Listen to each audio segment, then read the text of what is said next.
அவ்வளோதான் எம்டிஎஸ் 25 ரூபா cashback poster இந்த கார்டு கொடுத்துருக்காங்க. இவங்க வெப்சைட்லேருந்து ஆர்டர் பண்ணது. இதோட லிங்க் வந்து நான் டிஸ்கிரிப்ஷனில் கொடுக்குறேன். நீங்களும் போயிட்டு ஆர்டர் பண்ணுற மாதிரி இருந்தால் ஆர்டர் பண்ணி வாங்கிக்கலாம். இதுதான் அந்த 3 பொருள், நம்ம வண்டிக்கு வாங்கின 3 பொருள். டேமேஜுன்னு பார்த்தீங்கன்னா எந்த ஒரு டேமேஜும் இல்லை, எல்லாமே வந்து நல்ல ஒரு கண்டிஷனில் தான் இருக்குது. கீ பார்த்தீங்கன்னா இந்த மாதிரி தான் இருக்கும். நம்ம தான் வந்து ஷார்ப் பண்ணிக்கணும். இதுக்கு வந்து ஒரு 100 ரூபா ஆகும். நம்ம சிட்டிக்குள்ளே போகும்போது ஷார்ப் பண்ணி கொண்டு வந்துடலாம். இது செப்பரேட்டாக இதுக்கு ஒரு செலவு 100 ரூபா.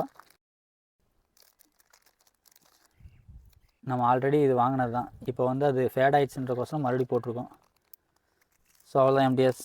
பார்த்தீங்கன்னா இந்த 3 பொருள் வந்து 899 ரூபாய்க்கு நம்ம இந்த வெப்சைட்லேருந்து வாங்கியிருக்கோம். நீங்கள் யாராச்சும் MT-15 வச்சுருந்தீங்கன்னா உங்களுக்கு வந்து இந்த மாதிரி அக்சசரிஸ் வந்து கலெக்ட் பண்ணி ஃபிட் பண்ணுறது பிடிக்குன்னா நீங்கள் இந்த மாதிரி ட்ரை பண்ணலாம். ஒரு 1000 ரூபாக்குள்ளே ஒரு நல்ல 3 பொருள் 4 பொருள் வாங்கி ஃபிட் பண்ணுன்னா நீங்கள் தாராளமாக வந்து இதை நீங்கள் ஃபிட் பண்ணலாம். ஸோ ஓகே எம்டிஎஸ், இப்போ வாங்க இது நம்ம ஓவராலாக ஃபிட் பண்ணிவிட்டு நம்மளோட லுக்னஸ் எப்போ இருக்குன்னு சொல்லிட்டு ஒரு சினிமாட்டிக் வீடியோவாக என் பண்ணிக்கலாம்.